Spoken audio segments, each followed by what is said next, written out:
Hey guys, what's up? It's Rachel. So this week's Thursday Thoughts is going to be a little bit different than previous weeks because I'm doing something a little special. And I'm going to start out with some backstory. So a couple months ago, I received an email from somebody who introduced themselves as a friend of a guy named Abe. And I recognized Abe's name because he is somebody who watches my videos and often interacts with me online because of it.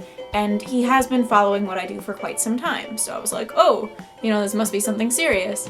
Turns out Abe was in an accident of some sort. I did not ask for details because that is none of my business.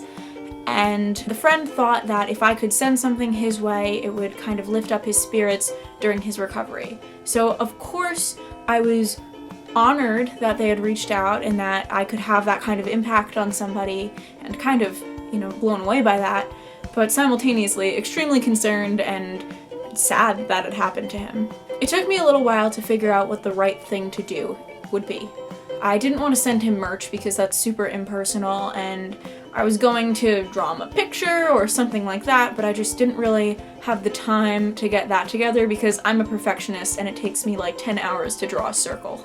So recently I actually reached out to Abe to make sure he's okay and to see if he would be cool with the idea of me dedicating an entire video to him, to doing whatever he wants me to do. And he was totally on board with it and appreciative and sent me this list of questions to answer and a little something extra at the end, apparently. So that's what's about to happen.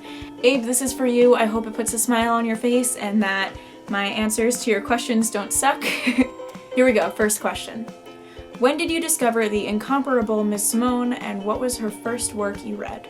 Abe is also a comic book fan, I've learned, and Gail Simone, who is the person that he's referring to, is an incredible writer, my personal favorite, and actually a wonderful woman that I am fortunate enough to know. So I started reading comics my sophomore year of high school. I was really into the Batman films for as long as I could remember, but my dad actually got on my case about being a fake Batman fan because I had only seen the movies and I hadn't gotten into the comics. So one day he came into my room and gave me The Killing Joke and was like, you need to read this.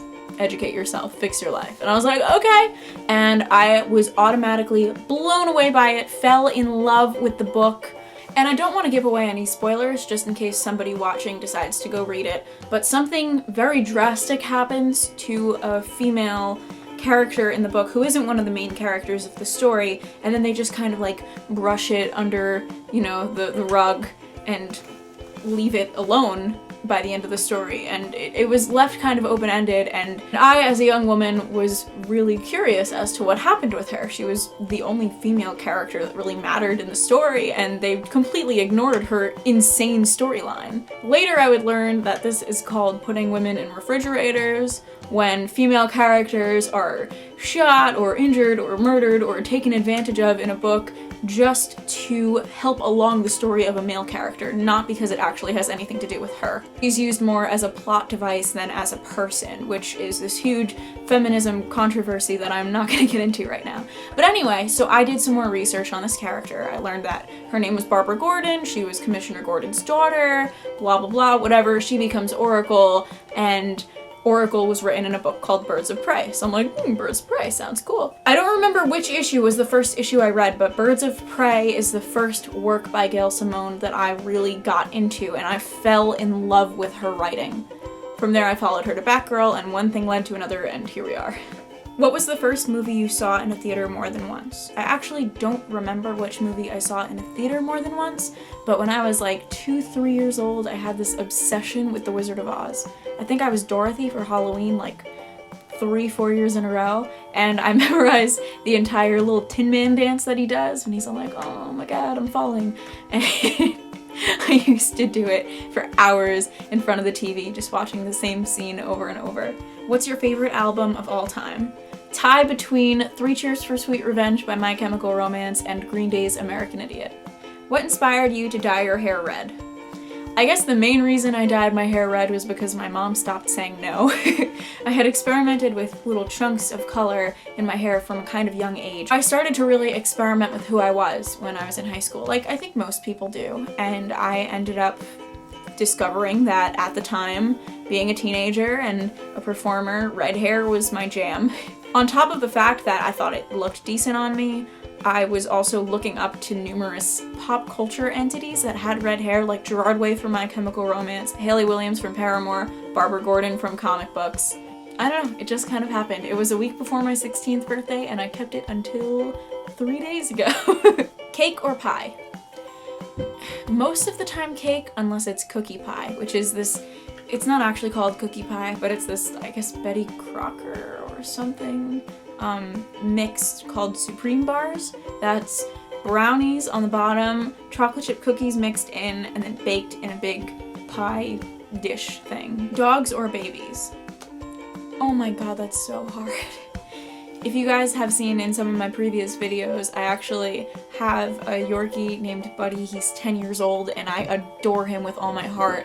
But also, if you follow me on Instagram, you probably know that I am Aunt Rachel to a little boy, and I love babies too. So I guess I have to find a way to find a loophole in this. I'm not gonna pick one, I'm gonna say baby dogs. There we go. What real thing do you wish you had invented? I find myself wishing I had written songs that had already been written more often than wishing I had invented an object, just because that's, you know, more of my area of expertise.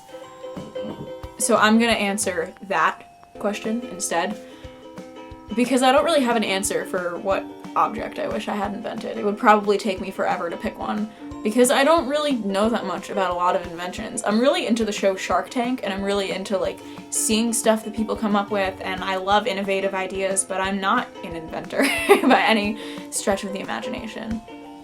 Songs though, if I had to pick the top 3 songs that I wish I had written though, Jar of Hearts by Christina Perri, Bohemian Rhapsody by Queen, Jesus of Suburbia by Green Day. Boom. And then we have this little extra bonus thing that says, save this for the end. Copy and paste this little message into Google Translate and translate it from Russian to English. Okay, I don't speak Russian, so I'm going to cheat. Abe says that he started Russian last semester and he's gotten sort of obsessed with it. So this is what it looks like. I don't know if any of you guys speak Russian, but like I said, I most certainly do not. Translate.google.com. Russian to English, copy and paste. It says, you're a cutie, you're smart, talented, and funny, and you sing beautifully. Thank you so much, Abe. That's so sweet. I hope that this video put a smile on your face and brightened up your day, and I hope that you feel better soon. Thank you all so much for watching. If you have any questions for me or any requests for future videos, please feel free to leave them in the comments below. Don't forget to hit that like button and hit subscribe because I put out new videos every Monday and Thursday. I'll see you next time.